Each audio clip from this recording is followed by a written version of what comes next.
एक युवा महिला सारा एक अजीब खालीपन महसूस करते हुए जागती है। उसे अपने सबसे अच्छे दोस्त का नाम, अपने पसंदीदा खाने का स्वाद या अपनी माँ की आंखों का रंग भी याद नहीं आता। जैसे ही वह अपने टूटे हुए यादों को एकत्र करने की कोशिश करती है, उसे एहसास होता है कि वह अकेली नहीं है। शहर में कई लोगों में इसी तरह की रिपोर्ट्स आने लगती हैं, जिससे लोग भावनात्मक रूप से खोया हुआ और कमजोर महसूस करने लगते हैं। जांच अधिकारी एथन कार्टर, जो एक अनुभवी जासूस हैं और जिनका व्यक्तिगत रूप से याददाश्त खोने से जुड़ा अनुभव है, इस मामले को सुलझाने के लिए ऑब्सेस्ड हो जाते हैं। वह एक पीड़ित के घर पर छोड़े गए एक रहस्यमय संदेश को खोज निकालते हैं, जो एक पहेली है और एक रहस्यमय व्यक्ति का जिक्र करती है, जिसे यादें चुराने वाला कहा जाता है। जासूस सुरागों का पीछा करते हुए भूली हुई यादों के एक छिपे हुए अंडरग्राउंड नेटवर्क का पता लगाते हैं। वह यादें चुराने वाले का सामना करते हैं, जो अपने इरादे को बताते हैं, मानवता की सबसे कीमती यादों को इकट्ठा करना और एक ऐसा आदर्श दुनिया बनाना जिसमें दुख और पीड़ा न हो। यादें चुराने वाले के पास उन्नत तकनीक है, जिसने एक डिजिटल दुनिया बनाई है जहाँ वे यादों को संग्रहित और नियंत्रित कर सकते हैं। जासूस कार्टर एक कुशल कंप्यूटर वैज्ञानिक की मदद से इस डिजिटल दुनिया में घुसपैठ करके चोरी की गई यादों को वापस लाने और यादें चुराने वाले की योजना को रोकने की कोशिश करते हैं। डिजिटल दुनिया के अंदर जासूस कार्टर का यादें चुराने वाले से सामना होता है। बुद्धि और इरादों की एक लड़ाई शुरू होती है, क्योंकि जासूस को यह समझाना होता है कि उनकी योजना गलत है और सच्ची खुशी दर्द और पीड़ा को मिटाकर नहीं पाई जा सकती। चोरी की गई यादों की मदद से जासूस कार्टर पीड़ितों की यादें वापस लाने का तरीका ढूंढ लेते हैं। यादें चुराने वाला अपनी गलती समझते हुए डिजिटल दुनिया में गायब हो जाता है, जिससे एक बार फिर मानव भावना की सुंदरता और जटिलता से भरी दुनिया बन जाती है। शहर, जो पहले एक सामूहिक सैडनेस में डूबा हुआ था, धीरे धीरे ठीक होने लगता है। लोग अपने जीवन में खुशी और अर्थ फिर से खोजने लगते हैं और अपनी यादों को पहले से ज्यादा महत्व देने लगते हैं। सालों बाद एक रहस्यमय संदेश एक स्क्रीन पर दिखाई देता है, जिससे पता चलता है कि यादें चुराने वाला वास्तव में चला नहीं गया है। जासूस अब सेवानिवृत्त एक बार फिर मामले में खींचे जाते हैं। मानवता को यादें चुराने वाले के संभावित खतरे से बचाने के लिए दृढ़ संकल्पित होते हैं। शहर में एक नई याददाश्त खोने की लहर शुरू हो जाती है, जो एक युवा पीढ़ी को लक्षित करती है। जासूस कार्टर नए जांचकर्ताओं की एक टीम की मदद से यादें चुराने वाले की वापसी के रहस्य को सुलझाने की कोशिश करते हैं। जासूस और यादें चुराने वाला एक अंतिम महाकाय मुकाबले में भिड़ते हैं। मानवता का भविष्य दांव पर होता है, क्योंकि जासूस को एक बार फिर यादें चुराने वाले को रोकना होता है, ताकि यह सुनिश्चित हो सके कि मानवता की सबसे कीमती चीजों को मिटाया न जाए। न्यू हेवन का शहर तजादात का हामिल था। एक चमकता हुआ शहर जहां जिंदगी की रौनक थी, मगर उसके साथ साथ एक बढ़ती हुई बेचैनी का साया भी महसूस हो रहा था। ये सब इस वक्त शुरू हुआ जब एक नौजवान आर्टिस्ट सारा मिलर को इसके स्टूडियो में मुर्दा पाया गया। मेडिकल एग्जामिनर हैरान था, मौत की वजह मुकम्मल तौर पर पुरस्रार थी। चंद दिन बाद एक और मुतासरा शख्स दरियाफ्त हुआ, इस बार एक मरूफ साइंसदान डॉक्टर डेविड थॉमसन। सारा की तरह वो भी अपने घर में मुर्दा हालत में पाया गया। इसके चेहरे पर खौफ का नक्श था, मगर एक नया खौफनाक उनसर शामिल था। गवाहों ने डॉक्टर के अपार्टमेंट से मौत से कुछ वक्त पहले एक अजीब तेज आवाज सुनने की इत्तला दी थी। ये केस सीजनड इन्वेस्टिगेटर जासूस एलेक्स टर्नर को दिया गया, जो एक तेज दिमाग और शानदार बसीरत के मालिक थे। वो इन अजीब हालात और पुरस्रार आवाज से मुतासिर होकर इस मुअम्मे को हल करने के लिए तफ्तीश में जोड़ गए। जब एलेक्स ने मजीद खोज की तो एक खौफनाक सिलसिला सामने आया। हर मुतासरा शख्स ने मौत से पहले ये तेज आवाज सुनी थी, ताहम उनके दरमियान कोई ज़ाहिरी ताल्लुक नहीं था। कोई ऐसा सुराग नहीं मिला जो उनकी जिंदगियों को जोड़ सके। एलेक्स की तहकीकात इसे शहर के किनारे पर वाक़े एक पुरानी गोदाम में ले आई। वहां इसने एक छपी हुई लेबॉर्ट्री दरियाफ्त की, जिसमें जदीद टेक्नोलॉजी और अजीब व गरीब तजुर्बात हो रहे थे। एलेक्स को एहसास हुआ कि यह तेज आवाज एक हथियार थी, एक सोनिक डिवाइस जो जानलेवा नुकसान पहुंचाने की सलाहियत रखती थी। कत्लों के पीछे का दिमाग एक ज़हीन मगर बीमार ज़हनियत की हामिल साइंसदान डॉक्टर इवलीन थोरन ने एलेक्स का सामना किया। इसने अपनी मकरू मंसूबा बंदी जाहिर की। वो इस सोनिक हथियार का इस्तेमाल करके इन लोगों को ख़त्म करना चाहती थी जिन्हें वो गैर ज़रूरी समझती थी, ताकि एक मुकम्मल मुआशरा तश्कील दिया जा सके। एक तेज रफ्तार ताक़ुब शुरू हुआ जिसमें एलेक्स डॉक्टर थोरन के पीछे था। एक उरूज पर पहुंचने वाले मुकाबले में एलेक्स ने इस साइंसदान को बेअसर कर दिया और उसके जानलेवा हथियार को इस्तेमाल होने से रोक दिया। खतरा टलने के बाद न्यू हेवन का शहर शिफायाब होना शुरू हुआ। एलेक्स टर्नर एक हीरो के तौर पर सराहा गया। वो अपने काम में मसरूफ रहा और कत्ल करने वालों की हमेशा तलाश रही ताकि कोई बेगुनाह न मारा जाए। हमेशा इन अंधेरों के खिलाफ रहा जिससे लोगों को तकलीफ मिले और जो सायों में छुपे होते हैं उनसे इसकी जंग हमेशा रहेगी। एक शांत शहर के बाहरी इलाके में हैरोगेट हाउस खड़ा है, समय से अछूता और अलौकिक कहानियों से घिरा हुआ। एडगर वैलिस, एक अनुभवी पारलौकिक जांचकर्ता को मदद के लिए एक रहस्यमयी संदेश मिलता है। हैरोगेट हाउस बुला रहा है और भारी मन से वह उसके रहस्यों का सामना करने के लिए तैयार होता है। घर में प्रवेश करते ही एडगर को अदृश्य आंखों का बोझ महसूस होता है। एक पुराने दर्पण में एक क्षणिक प्रतिबिंब उसे उस उपस्थिति की ओर इशारा करता है जिसे वह अभी तक समझ नहीं पाया है। घर के दिल में एडगर एक छिपी हुई डायरी खोजता है। फीके पन्नों पर एक शक्तिशाली शाप की दुखद कहानी लिखी हुई है जिसे सदियों पहले एक दिल टूटी चुड़ैल ने डाला था। घर का इतिहास जीवित हो उठता है जैसे ही एडगर उन आत्माओं से मिलता है जो शाप से जकड़े हुए हैं। उनकी पीड़ित कानाफूसी हवा में भर जाती है, हर कहानी पहेली का एक टुकड़ा। एडगर चुड़ैल के एक दृष्टांत में खींचा जाता है। उसका पछतावा स्पष्ट होता है। वह बताती है कि शाप उसका बदला था उस दुनिया के खिलाफ जिसने उसे गलत किया, एक जादू जिसे वह वापस नहीं ले सकती। पीड़ा को खत्म करने के लिए दृढ़ एडगर आत्माओं की ऊर्जा को बांधने के लिए एक अनुष्ठान करता है। वे बताते हैं कि केवल एक वंशज ही शाप को तोड़ सकता है। किस्मत से एक युवा महिला जिसका नाम क्लारा है, जो सपनों और दृष्टियों से परेशान है, हैरोगेट पहुंचती है। उसे यह पता नहीं है कि चुड़ैल का खून उसकी नसों में बहता है। साथ में क्लारा और एडगर अटारी में शाप के केंद्र का सामना करते हैं। हवा में ऊर्जा की चिंगारी उठती है। जैसे ही वे प्रतिरोधी अनुष्ठान करते हैं, आत्माओं के रोने की आवाज बढ़ती जाती है। एक गहन शांति के साथ शाप टूट जाता है, अपनी पकड़ छोड़ता है। आत्माएं ऊपर उठती हैं, उनकी गूंज आभार के साथ फीकी पड़ जाती है क्योंकि भोर की रोशनी एक बार प्रेतवाधित हॉल को शुद्ध करती है। नया दिन शुरू होते ही हैरोगेट हाउस शांत खड़ा है, नए निवासियों की प्रतीक्षा में। एडगर और क्लारा अलग हो जाते हैं, हमेशा के लिए शाप की गूंज से बदल गए। जॉन मर्सर, एक तजर्बाकार कातिल, अपने छोटे से बिखरे हुए अपार्टमेंट में बैठा हुआ है, अपने हथियार को एहतियात से साफ कर रहा है। बाहर शहर की रोशनी चमक रही है जो एक हौलनाक चमक देती है। अचानक उसका फोन बजता है और इसे एक नया हुक्म मिलता है, एक हाई प्रोफाइल बंदे का जिसका नाम विक्टर कीन।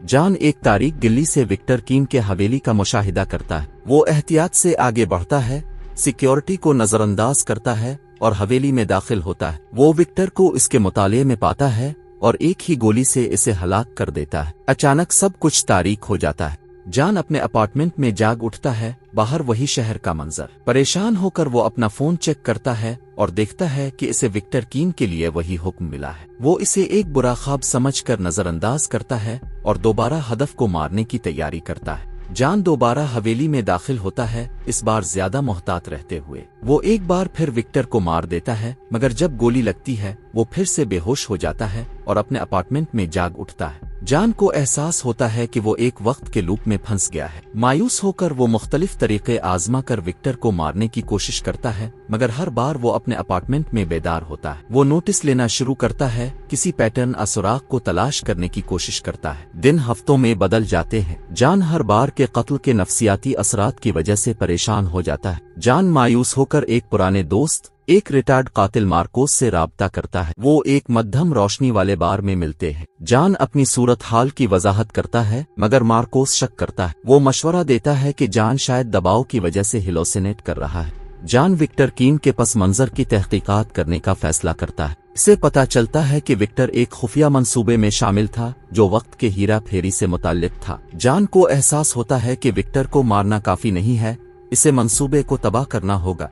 जॉन विक्टर का सामना इसके हवेली में करता है, इस बार वक्त की हीरा फेरी के मंसूबे के शवाहिद के साथ। विक्टर हैरान मगर पुरसुकून इस हकीकत का इंकिशाफ करता है कि ये मंसूबा मौत के बाद वक्त को दोबारा तरतीब देकर अबदियत पैदा करने के लिए बनाया गया था। जॉन को ये एहसास होता है कि विक्टर को मारना काफी नहीं, इसे मंसूबे को खत्म करना होगा। जान इस खुफिया लैब में दाखिल होता है जहां मंसूबा मौजूद है। वो वक्त की मशीन के गिर्द धमाका खेज मवाद रखता है। जब वो आखिरी चार्ज लगाता है तो विक्टर के मुहाफिजों का सामना होता है। एक सख्त लड़ाई होती है, मगर जान धमाका खेज मवाद को उड़ाने में कामयाब हो जाता है। जान जागता है, मगर इस बार अपने अपार्टमेंट में नहीं। वो एक पहाड़ी पर जागता है जो शहर का मंजर देखता है। लूप टूट चुका है। वो एक सुकून का एहसास महसूस करता है, मगर उसने जितनी जिंदगियों को खत्म किया है इसकी यादें इसका पीछा करती हैं। वो आगे बढ़ता है, एक नई मकसद की तलाश में।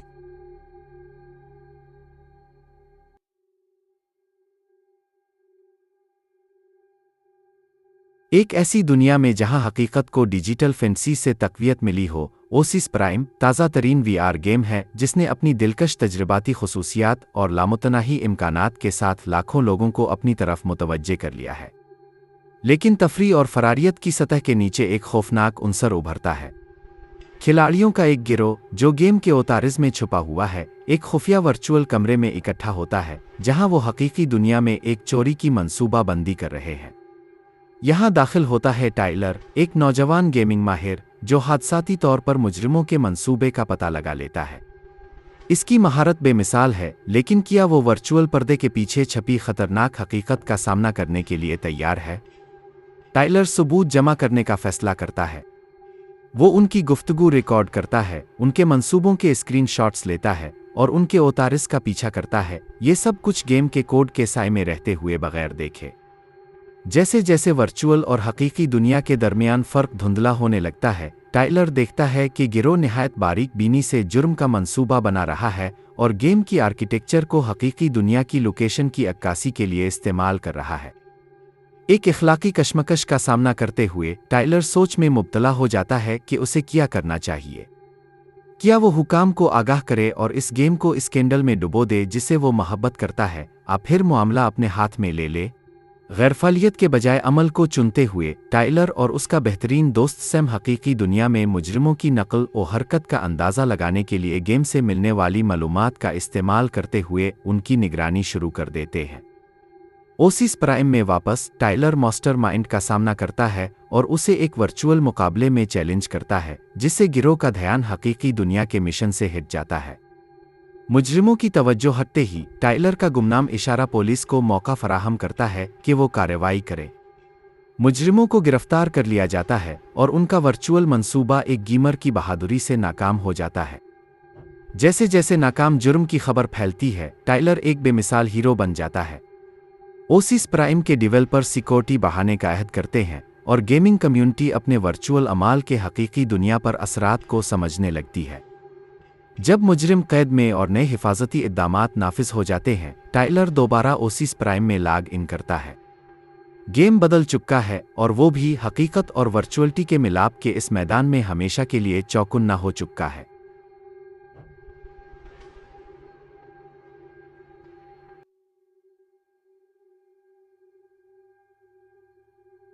रेहान को अपने साबिका साथी की कॉल मौसूल होती है। वो तारीक और खाली गलियों में खड़ा होता है जहां टिमटिमाती हुए स्ट्रीट लाइट्स थोड़ी रोशनी डाल रही होती है। रेहान का चेहरा थका हुआ और उसका झुर्रियों भरा कोट उसकी सोचों में गुम होने का हाल बयान कर रहा है। रेहान एक हवेली में पहुंचता है जहां जुर्म हुआ था। पुलिस टेप ने एक अजीम अलशान दरवाजे को घेर रखा है, फिजा में तनाव है और अफसरान आसपास खड़े सरगोशियां कर रहे हैं। रेहान एक मध्यम रोशनी वाले तफ्तीशी कमरे में एक मुश्तबा शख्स के सामने बैठा होता है, गहरी नजरों से इसे घूरते हुए, जबकि मुश्तबा शख्स घबराया हुआ पसीना बहा रहा होता। रेहान ज़ेरे ज़मीन पार्किंग में एक मुखबिर से मिलता है। मुखबिर का चेहरा साए में छुपा हुआ होता है और रेहान गौर से सुनता है। रेहान एक पुरानी गर्द आलूद लाइब्रेरी में छपी हुई फाइलें दरियाफ्त करता है, अपने टार्च की रोशनी से इन दस्तावेजात को देखता है जो बासर लोगों के तारीक राज इफ्शा करती है। रेहान एक भागते हुए मुश्तबा शख्स का पीछा करता है। लोगों की हैरान भरी नजरों के सामने वो भीड़ में से रास्ता बनाते हुए तेजी से गुजरता है। रेहान एक वीरान गोदाम में मास्टरमाइंड का सामना करता है। टूटी खिड़कियों से पड़ने वाले साए खौफ का मंजर पैदा करते हैं, जबकि तनाव बढ़ रहा होता है। रेहान को पता चलता है कि उसका साबिक साथी भी इसमें मुलव्विस था, जिससे उसे धोखे का एहसास होता है। दर्द और समझ का दिलगुदाज तासुर उसके चेहरे पर आ जाता है। रेहान अपने साबिक साथी का सामना करता है, जो अपने अमाल का जवाब देने की कोशिश करता है। ये एक तारीख, बारिश से भीगी हुई गिल्ली का मंजर होता है, जिससे कहानी के इख्तिताम का एहसास होता है। अपने दोस्त को माफ करने के बाद रेहान तन्हा खड़ा सुबह की रोशनी में शहर को एक छत से देख रहा होता है, जो इख्तिताम और तन्हाई दोनों का इस्तियारा बन रहा है।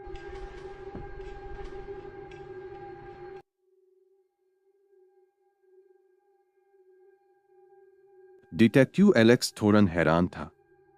एक सिलसिलावार जराइम हुए थे जो बज़ाहिर एक दूसरे से गैर मुताल्लिका थे, लेकिन हर वाक़या पहले से ज़्यादा अजीब था। एक बैंक डकैती, एक सियासी कत्ल और मुतअद्दिद आतिशज़नी के वाक़यात सब मुख्तलिफ लोगों ने किए, मगर उनमें एक अजीब व गरीब और तकरीबन माफ़ौक़ अल-फितरत ताल्लुक़ था। न कोई जिस्मानी सबूत था, न कोई चश्मदीद गवाह और न ही कोई वाज़े मुहर्रिक। मुतासरीन आम लोग थे जिनका कोई मुजरिमाना रिकॉर्ड नहीं था। वाहिद मुश्तरक उनसर यह था कि उन्हें जुर्म के बाद एक अजीब व गरीब हालत में पाया गया था, जैसे कि वो किसी खुमार आबे खुदी में थे। लेक्स ने मुतजस्सिस और परेशान उन केसेस की गहराई में जाना शुरू किया। इसने एक पुरस्कार शख्सियत का पता लगाया जो दी मास्ट्रो के नाम से जानी जाती थी। यह पुरस्कार शख्स एक माहिर मस्मराइज था, जिसने अपने स्टेज परफॉर्मेंस से लोगों को मशहूर करने में महारत हासिल कर रखी थी। एक नज़रिया उभरने लगा, क्या ये मास्ट्रो अपने मस्मराइजनक सलाहियतों को बेगुनाह लोगों को जराइम करने पर मजबूर करने के लिए इस्तेमाल कर रहा था? लेकिन अगर मुतासरीन को अपने अमाल की कोई याद नहीं, तो इसे कैसे मुजरिम ठहराया जा सकता था? एलेक्स ने एक मुतासरा शख्स के माजी में झांका, जो डेविड नामी एक शरीफ अकाउंटेंट था। इसने दरियाफ्त किया कि डेविड ने कुछ साल पहले मास्ट्रो के एक शो में शिरकत की थी और उसके असरात में गहरा डूबा हुआ था। क्या ये इस मुअम्मा की कुंजी हो सकती है? क्या मास्ट्रो ने डेविड के जहन में कोई खुफिया पैगाम बोया था जो हाल ही में फूट पड़ा था? सच्चाई को बेनकाब करने के लिए एलेक्स ने मास्ट्रो का सामना किया। पुरस्कार मस्मराइज, जो डिटेक्टिव के इल्जामात से बेपरवाह था, इसे चैलेंज करते हुए बोला, तुम कुछ साबित नहीं कर सकते डिटेक्टिव। उनके जहन उनके अपने हैं, उन्होंने अपनी मर्जी से ये जराइम किए हैं। एलेक्स ने हार ना मानी और अपनी तहकीकात जारी रखी। इसने हिप्नोटिज्म की तकनीकों का मुताला किया, मस्मराइज जहन की अलामात को पहचानना सीखा और यहाँ तक कि खुद भी हिप्नोटिज्म का तजर्बा किया ताकि इसकी ताकत को समझ सके। नई मालूमात के साथ वो मास्ट्रो के तरीकों को बेनकाब करने में कामयाब हो गया। इसने मास्ट्रो के मुतासरीन पर उसके मस्मराइज असरात के सबूत पेश किए और ये दिखाया कि कैसे इसने उनके तहत अलशऊर को अपने मकरू मंसूबों के लिए इस्तेमाल किया। आखिरी मुकाबले में एलेक्स ने मास्ट्रो का सामना किया और उसके सिया राजों को बेनकाब किया। मास्ट्रो ने एलेक्स को हिप्नोटाइज करने की कोशिश की, मगर डिटेक्टिव, जो अब इसके असरात से आज़ाद था, ने इसके हरबे को नाकाम कर दिया। मास्ट्रो शिकस्त खाकर और बेनकाब होकर आखिरकार इंसाफ के कटहरे में आया। इसके जराइम, जो पहले एक राज में डूबे हुए थे, सबके सामने बेनकाब हो गए। एलेक्स, जिसने कामयाबी से केस हल किया, एक हीरो के तौर पर सराहा गया, लेकिन यह तजर्बा इसे अंदर से परेशान कर गया और इंसानी जहन के तारीक पहलू से यह सामना इसे हमेशा के लिए बदल गया।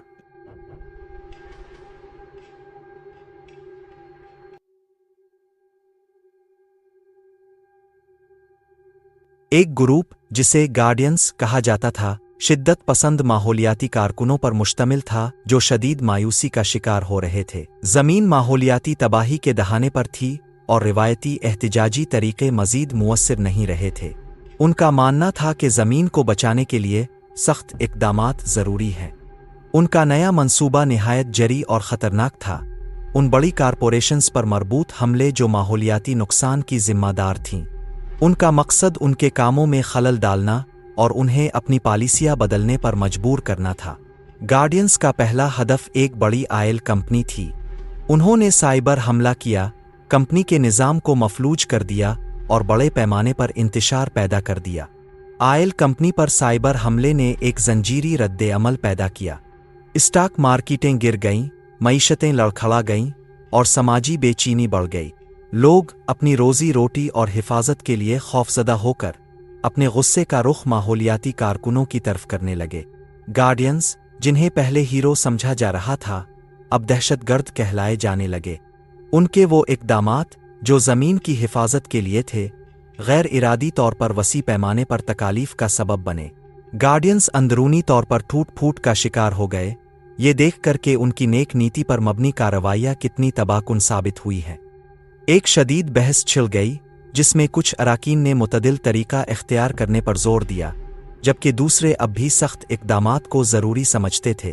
ग्रुप तकसीम हो गया और उनकी यकजहती ख़त्म हो गई। दुनिया अफरातफरी में डूबी हुई थी और गार्डियंस को अपने अमाल के मुकम्मल असरात का सामना करना पड़ा।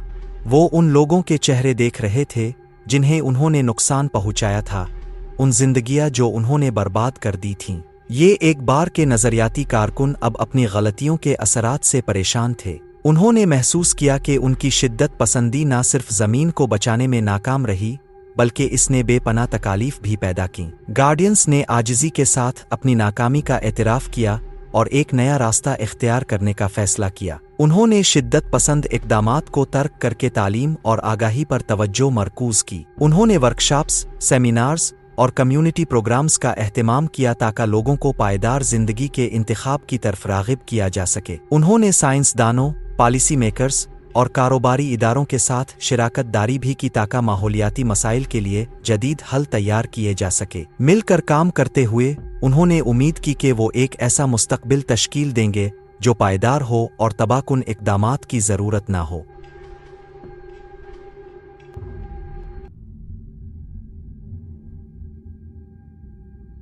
चोर एक वीरान गोदाम में मध्यम रोशनी वाले कमरे में जमा होते हैं।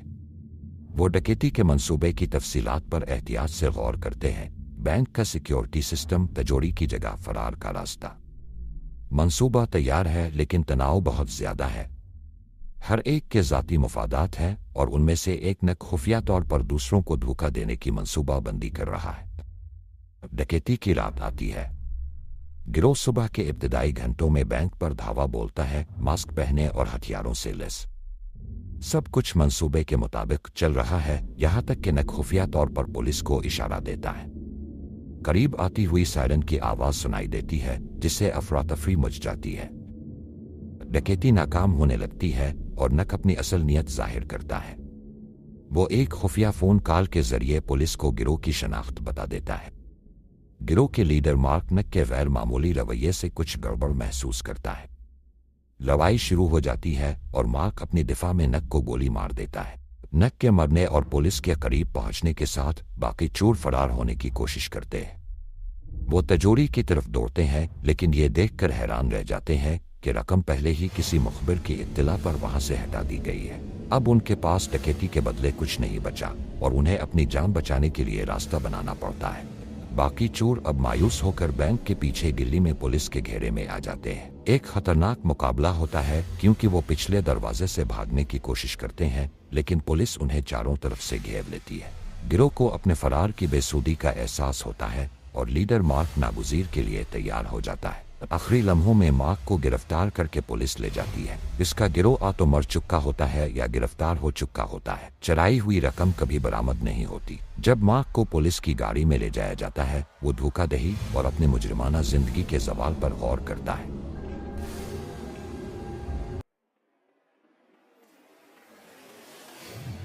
ये कहानी एक हाई प्रोफाइल सोशलाइट विक्टोरिया की दरियाफ्त से शुरू होती है, जो अपने हवेली में मुर्दा पाई जाती है। इसे रेशमी स्कार्फ से गला घूंट कर मारा गया था और उसका चेहरा एक नकाब के पीछे छुपा हुआ था। इसके पास एक वाहिद इशारा छोड़ा गया था, एक खून की सुर्ख नकाब जो बड़ी नफासत से इसके जिस्म के साथ रखी गई थी।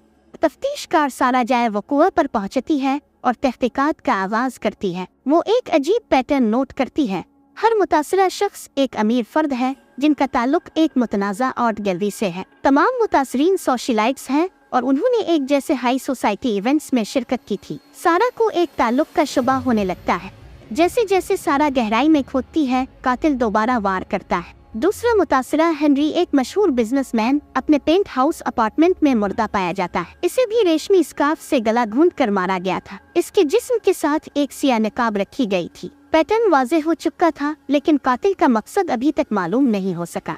तफ्तीशकार सारा इस आर्ट गैलरी का दौरा करती है जिससे दोनों मुतासिरीन जुड़े हुए थे। इसे पता चलता है कि गैलरी के मालिक ने हाल ही में एक पुरस्कार फनकार को अपना दुश्मन बना लिया था जो बेचैनी पैदा करने वाले नकाब के मुजस्समे बनाने के लिए मशहूर था। सारा को शक होने लगता है कि कातिल का ताल्लुक आर्ट की दुनिया से हो सकता है और वो कत्ल में नकाब को एक अलामत के तौर पर इस्तेमाल कर रहा है। कातिल का तीसरा शिकार एक निजी क्लब में पाया जाता है और इस बार सारा कातिल का सुराग लगाने के करीब है। जब वो लाश का मुआयना करती है तो इसे एक इशारा मिलता है। मुतासिरा के कपड़ों के नीचे एक पेंटिंग का टुकड़ा छुपा हुआ होता है। ये इशारा इसे एक आर्ट एग्जिबिट की तरफ ले जाता है जहां वो गैलरी के मालिक और मुतासिरीन के दरमियान एक ताल्लुक दरियाफ्त करती है। जैसे ही सारा आर्ट गैलरी की तारीफ को गहराई में जांचती है, वो जान लेती है कि गैलरी के मालिक का एक अलहदा शुदा बहन भाई इलियास, जो बदसूरती का शिकार एक आर्टिस्ट था, एक वक्त में एक नाबगा समझा जाता था। इलियास को निकाबों पर मबनी अपने मुतनाज़ा फिल्म की वजह से अवामी सतह पर जलील किया गया और आर्ट की दुनिया से निकाल दिया गया था। सारा को अब एहसास होता है कि इलियास ही मास्क वाला कातिल है जो इन लोगों से बदला ले रहा है जिन्होंने इसे मुस्तरद किया। सारा इलियास का सामना इसके छुपे हुए अड्डे पर करती है जो शहर के किनारे पर वाक़ एक खस्ता हाल हवेली होती है। इलियास जो अपने मखसूस निकाब में मलबूस होता है, इंकिशाफ करता है कि वो इन तमाम अफराद को कत्ल कर रहा है जिन्हें वो अपनी बर्बादी का जिम्मेदार समझता है। वो सारा को बताता है कि वो इसका अगला शिकार बनेगी। एक खतरनाक आखिरी लम्हात में सारा इलियास को चालाकी से मात देकर इसे गैर मुसल्लह कर देती है और गिरफ्तार करवा देती है। गिरफ्तार होते वक्त इलियास अपने पेचीदा मकासद और समाज और आर्ट की दुनिया की जानिब से मुस्तरद किए जाने का गुस्सा जाहिर करता है। मुहिम हल हो जाता है लेकिन नफ्सियाती जख्म बाकी रहते हैं।